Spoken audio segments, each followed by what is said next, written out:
Hello, my dearest friends, my beautiful co-creator souls of love and light. This is Nanari, Princess of the Sea, coming to you with a new video. And first I would like to say thank you. Thank you, and I so appreciate the thousands of comments, literally, I have been getting in response to my last two videos. It seems that I have struck a chord, the chord of the heart. And so I want to say how much I appreciate the sharings and the responses of positivity and upliftment and support that I've been receiving. And I've been asked to continue this series. And so I am actually going to continue this series of the Sacred Heart of Tantra in different keys and resonances and essences of what the Sacred Heart of Tantra is. So this video I'm going to speak about hearing a man's heart a little bit more in depth, and what he's saying and what he doesn't say, and some specific ways to help you, the divine feminine, and also the divine masculine, to come into the essence of who you really are. And so I want to start out, before I delve into what's bursting through me to share with you in this resonance, I want to start out by sharing a letter that I received in response to one of my videos. And when I received this, it touched me so deeply. And it was from a heart of a man who responded to my most recent video on falling in love. And I was deeply touched by it, and I asked him if I could have permission to share it with him, and that I wouldn't share his name if he didn't want me to. Well, not only did he ask me to share it, and that it was okay for me to share it, but he said that I could also use his name. And the reason I felt so called to share this is because it's from the man's perspective. Now, I've been sharing with you technically from the divine feminine perspective, from a woman's perspective, yet I hear the heart of a man. And so when he wrote this to me this was confirmation of everything that I share with you, but it being said from a man. And so I really, really appreciate you, William, for allowing me to share this. And so his comment that he wrote, his name is William Saltzman. I hope I pronounced the last name correctly. And this is what he shared in response to the video. He says, I believe that men respond from a paradigm that has been created for them by parents and society in general, from birth, and women also. Men, for example, have been told, in parentheses, taught, a specific mold that they must fit into in this world. They are told that men don't cry, only girls do that. Men are to be sports, addicted, and rough and tough. Anything less than this makes them a sissy or pansy. Women reinforce this by telling men, why don't you be more of a man? Then they complain because men are not sensitive enough. Men think inside the box because they have been pushed into that box and made to stay there by stereotyping, and made to feel guilt and fear and shame if they don't, and that they are less than a man. Things are changing slowly. I think we have so many frustrated men in the world due to not being allowed to show sensitivities that crime actually rises. Or they are so deeply frustrated on a subconscious level, and their sensitiveness is screaming for an outlet, that they seek out other men that will understand and comfort their inner turmoil. When we focus on differences, we push each other apart. When we focus on similarities, we pull each other together. And I really, really, really honor you, William, for sharing this, because I feel that what you are sharing is what so many men wish they could say, and don't always have the courage to step forth and say it. And so I really appreciate you and thank you for sharing this. And I would like to go a little more in depth with what you said here and sharing in this video to help all on the path. Because I have said this in other videos before, men are stereotyped. Men are indoctrinated into programming of things like men don't cry, only women do. Well, I'm here to share with you, Divine Masculine, it's okay to cry. It is more than okay. And part of what this video we're going to talk about is how we as the Divine Feminine can provide that safe and nurturing essence for that to come forth. The first part of that is to allow a man and to tell a man and to show a man that it is okay to be who they are, that they can cry, they can get angry, they can have all the feelings that we as the Divine Feminine have as well, and that it's all right. That letting down those defenses is okay, that we will not harm them for doing so, that we will actually hold them in honor and reverence, as I spoke of in my last video, as that gift, because it's such a precious gift that the Divine Masculine gives us when they open their hearts. And so creating that safe and comfortable environment is being that nurturing essence. And it allows then for things like ridicule of, oh, you're a pansy or a sissy that, William was speaking of. Those things are not in the picture then if we are actually holding that resonance and that essence for a man to be able to physically share with us their emotions and their feelings. Because they are just as sensitive. Men, you are just as sensitive as we are. And yet we are being asked as an environment now, all men and women, Divine Feminine and Divine Masculine, to create a sacred space of environment to where it's okay to share, rather than reinforcing this by saying to man, why don't you be more of a man? To me, in my Divine Feminine heart, it is more of a man for him to show his rawness, his realness, his vulnerability, and from the heartness. Because when those who are with me, who are Divine Masculine, and there are many Divine Masculine men who are friends and light workers of mine, can attest to this, they do feel safe. They feel nurtured and supported by me, so that they feel safe to share, and I'm free from holding it against them. In my satsangs that I've been doing for many years, the first sacred essence that we say, either when I'm doing it online or when I'm doing it physically, is this is a sacred and safe space where all can feel comfortable to share and be who they really are, free from judgment, free from ridicule, in a sacred space of unconditional love and unconditional acceptance.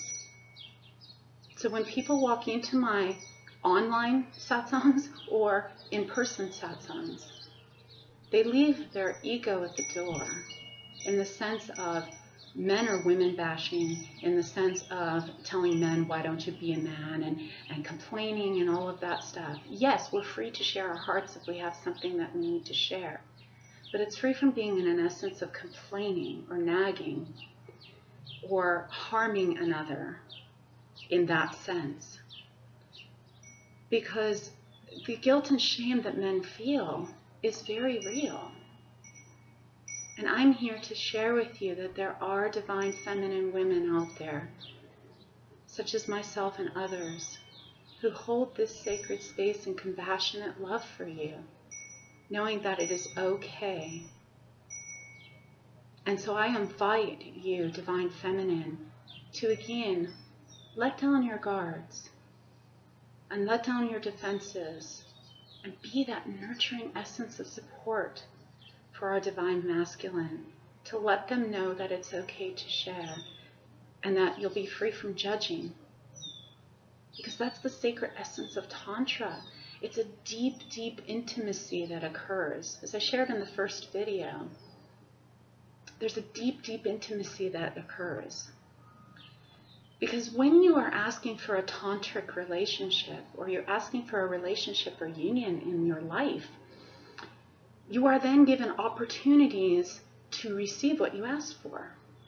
And so if you are free from being clear, and if your energy is free from being clear, and you have old baggage that I spoke of in the last video and stuff, you're going to receive opportunities in which to release all of that. And so this is part of the healing process. And so if you're asking for patience, you're going to be given opportunities in which to be patient. So that way then you are being patient. So you are then, if you're asking for a relationship or a tantric union with someone with that deep intimacy, it's going to be free from showing up as some woman or some man coming to rescue you. I just posted on my Facebook today, in fact. So this quote says, and it's by Sophie Brashford, "The awakened woman has no desire nor energy to rescue, mother, nag, or coach a man into loving her." And what I wrote was, in response to this, when I posted it, is, "So very true indeed. No man requires or needs rescuing, nor needs to be mothered, nagged, coached into loving a woman. It is to be within the indwelling from his heart. She may gently guide him to his heart and to his soul, as yes, this is who we are meant to be as the divine feminine. Yet any of these things that are here in this quote of rescuing, mothering, nagging, or coaching a man into loving, no. And the reason for this is that you, as the divine feminine, do not want to be seen. You want to be free from being seen as a mother or a coach. Yet you do want to guide him to his heart and to his soul, because that is who we are as the divine feminine. There's a beautiful Cherokee quote, and I'm going to paraphrase it, and I've said it, I think, in my other videos before, that the highest purpose for a woman is to guide a man to her soul, to his soul again and again, bringing him to God, to Source. And for a man, it is to protect a woman so that she is free to walk the earth freely. And so I'm going to invite you to be in this essence of clearing yourself, your being, your soul, so that you can be this free, flowing essence. Because change and the unknown is usually equated to danger for a man, and guilt and shame. And so this is often why men in particular, or divine masculine in particular, put up resistance to making these changes and opening their hearts, because they feel so shamed and such guilt. Now we divine feminine have our own shame and guilt, yes, that we have from being suppressed and repressed. And as I invited you in my last video, divine feminine women, please be free from allowing that to be in your present moment. To be with the divine masculine that you have in your life now in this moment, rather than putting projections on them that they're going to be this or that, as I shared in my last video.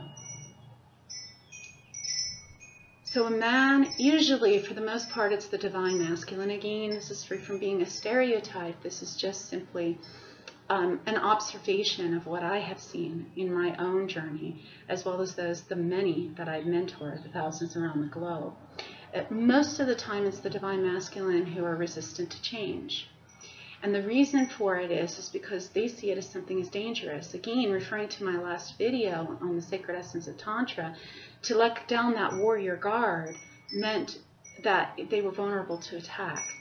So often men feel guilt and shame and vulnerable to attack by women, so they close down their hearts. So to open their hearts is to be with this resistance and just sit in it and embrace it rather than fighting it. A lot of times men, and all of us in general, will fight the resistance to change by grabbing onto some form of addiction, whether it be drugs, alcohol, shopping addiction, negative thought patterns, all those kind of different things. And so it takes time, as I said in my last video, to make those shifts. And if we are being patient and the opportunities to practice patience over and over again, and making patience and relationship and the focus of Tantra, as I said in my last video, the essence of who we are in a sacred practice daily, placing our attention on what's really working for us, so that that comes into our experience as the vibration that we hold. And so how do we create that sacred and safe resonance for a man to feel comfortable? It's by being nurturing, by being open ourselves and being vulnerable. Now again, I know, there's going to be Divine Feminine who are going to raise their backs up in ego and say, what do you mean, I got to be open first? Yes, you do. Because again, as I shared in my last video, this first video on the Sacred Art of Tantra, for the Divine Masculine to rise and meet us, we are to be the ones who start this. It has to come from within us first. And then our Divine Masculine can rise and meet us in that place of love. So yes, this is why, if you notice, all of my videos on my YouTube channel here, on Facebook, all of my posts and everything, I share from a real, raw vulnerableness and from the heart. Now, I've had some people who tend to be private, who have not dealt with their fears around privacy and everything else, who've said, oh, you're just too open. But the majority of the people, thousands of people in fact, I love your letters and thank you. I deeply appreciate them. Because many have written to me and said, thank you for actually being open and vulnerable. You've given me permission to do so. So this is how we give everyone, and particularly the Divine Masculine, permission to be real, raw, vulnerable from the heart, is by us starting it first. And us being real, raw, vulnerable from the heart. And this creates this sacred space of intimacy and this sacred, safe and comfortable essence for our Divine Masculine to come to us and to share. And then when they do share, to hold that sacred and be free from using it against them, to be free from telling the world about it, to keep that private. The man who is involved in my life, who was embodying at one time this sacred twin soul essence, it took him 3.5 years of me being this with him. So I know it works, because it took him 3.5 years of my consistent practice of being this sacred, safe space for him, where he didn't feel I was going to betray his trust, where he shared things with me that were sacred and private, in which little by little as he shared, it built that intimacy and that trust between us. And then me doing that with him for those little things that he shared in those 3.5 years. Finally, after 3.5 years, he came to me and shared with me something one night that no one else knows but the two of us. And no one else will ever know, for I have never shared it. That's the kind of intimacy that you can build with the sacred masculine, with the Divine Masculine, once you be this. Sometimes it means he's going to be in his cave. Divine Masculine processes things differently than we do. We as the Divine Feminine tend to do it through talking, tend to do it through writing, through sharing with our friends and whatnot. And some Divine Masculine do turn, as William shared in his message. Some of them turn to other men for help and support. But oftentimes, because of guilt and shame, they're left to be alone in their cave and process things. And so we as the Divine Feminine, we are to sit by their cave and just softly and gently give kind words and loving words and uplifting words and supporting and encouraging words. Often when there are Divine Masculine in my life who have been doing this, I'll just drop a message and say, hey, you know, I was just thinking about you, saw this video and I thought I'd send it to you. Or saw this picture and thought of you. Or just wanted to say hi and see how you're doing. Let you know I'm thinking about you. Things of that nature. This is what we can do when the Divine Masculine goes in the cave. This is who we can be. Because it's be, do, have. We usually have it the other way around. We think we have to have and accumulate all of this stuff, and then we can be what we want to be and have this stuff and do this stuff. So we usually have it reversed, but it's be, do, have. So be the essence of this sacred and safe resonance. In sharing this, because it's so very important. And for the Divine Masculine, coming into his deepest heart, hearing his deepest heart, listening with your intuition, Divine Feminine. For the man that I was speaking of earlier, he's a musician. And so there were times when he strayed from being that musician, where he was running off on tangents of, oh, I'm going to, go fight the Illuminati, and I'm going to do this for the New Earth, and I'm going to do that for the New Earth. When his heart and his soul essence is really the music. So I would call him back to his soul and remind him by saying to him things like, remember when you were 5 years old, 6 years old, you were kneeling on the floor praying to God, saying, God, please make me a musician. Not, God, please make me someone who goes after the Illuminati. Please remember who you are. So we are to do this and be this of guiding a divine masculine to his deepest heart and to his soul, without ridicule, without judgment, without guilt, without shame, just loving and accepting him for who he is, as he is. And for the divine masculine, I have an invitation for you. Please be free from being in your cave all the time. Please come out of your cave and share. And know that you have a sacred and comfortable space as the Divine Feminine are opening more and more to this essence of Tantra. Because we thrive on connection. Connection with you, just as much as you thrive on that connection.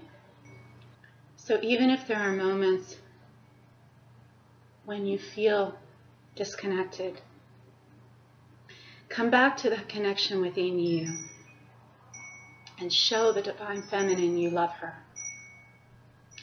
And yes, tell her too. You don't have to tell her all the time, but she does need to hear that you love her. Show her in action that you love her. From that beingness of love, the doingness comes. Appreciate her, honor her, ravish her, making love to her heart and her soul first, and then her body will follow. Give your gifts to her, as I spoke of in the first video. For then this is how she blossoms and flourishes. For when you see her, you really see the Divine Feminine in your life and honor her and all Divine Feminine in your life. This is how she blossoms so that she can be more of who she is for you. And the last thing I will share is for us Divine Feminine to listen to the heart of a man in sacred Tantra. And this message is for all of us, for men too. Divine Masculine, I invite you to listen too, because there are Divine Feminine out there who are holding the Divine Masculine essence so strongly that sometimes we are to break through those barriers of the heart. But really this is said mostly for the Divine Feminine. To hear the heart of a man means to hear what he is saying beyond what he is saying. To hear the vibration or the heart of what he is saying. And this is something I've been very good with in raising my boys, as well as the man that I spoke of, that I've been on this path with for the last 7 years. 7.5 actually. And that is hearing what I call the message behind the message of what a man is saying. And I've shared this before in a video, and I'm going to reshare a couple of different examples of people who I've mentored that this has happened with. A woman who I mentored recently, who is on the path of finding that sacred Tantra, divine loves, coming to her in her life. She dated a man, and this man came to her and said, you know, I really like you. What's your schedule like? Now, she had a thought process that said, a man is going to ask me out and he's going to be very specific in the way he does it. So she had a thought process of expectations that a man had to be a certain way. And because he didn't say the exact words that she thought he was supposed to say, she dismissed it and thought that the man was putting her off. So in our session, I said to her, do you understand that he was letting you know in his words that he really likes you and that he wants to see you again? And she was like, no. I mean, she was completely clueless. She had no thought process, because she was, again, as I shared in my video 2 videos ago on delusion, she was in that box. She only saw in that box. And because she only saw in that box, she totally missed that this man really liked her. So she said to me, oh, I guess maybe I should message him then, shouldn't I? I said, well, if you feel called to in your heart. So she did. She took the wisdom here that I'm sharing with you, and she messaged him, and boom, he immediately responded. And they ended up having a second date, and they may even be dating now, I don't know. We haven't had a follow-up session. We're supposed to be doing one next week. Another example I will share with you is a woman who I mentor with her twin soul.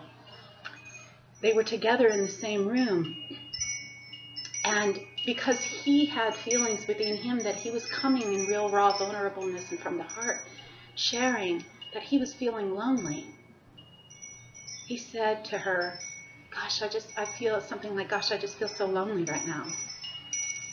And she flipped out. She was like all upset, and she was like, thinking like, what do you mean you're lonely? I'm sitting right here, kind of thing. She took it in personally within her, rather than understanding that he was giving her such a beautiful gift and sharing his heart that it had nothing to do with her. Now, if it were me in that position, I would be seeing and hearing the message behind the message of that man, to realize that it has nothing to do with me, and that yes, I'm sitting right here, and that really it's a call for love. And then I would say something like, I just want you to know that I hear you. I hear that you feel lonely now. And please just know that I'm here. I'm right here with you. I'm holding you in love as you share and empty your heart. Immediately, I know that man would go, oh my gosh. And I've done this in exercises with other men before. So these are just a few examples, and I invite you, Divine Feminine and Divine Masculine, who have Divine Feminine in your life, who are that Divine Masculine essence, who have the walls around their hearts, to hear the message behind the message. That's how you hear another's heart, all hearts. Particularly for men, though, because there's such shame and guilt that they don't feel always that they can say something straight up, or they do say it straight up, but they say it in a way that we're not resonating with as women, because we think they should respond as a woman should respond. Men respond differently. They have a different language, and so when you understand man speak, then it becomes a whole different world. Because oftentimes a man will lash out when they know that they've hurt a woman, because the number one thing that a man never wants to do is to hurt a woman. It's like a knife in their heart. And so they may often lash out at you in pain and blame you for them hurting you. And that's when they need your love the most.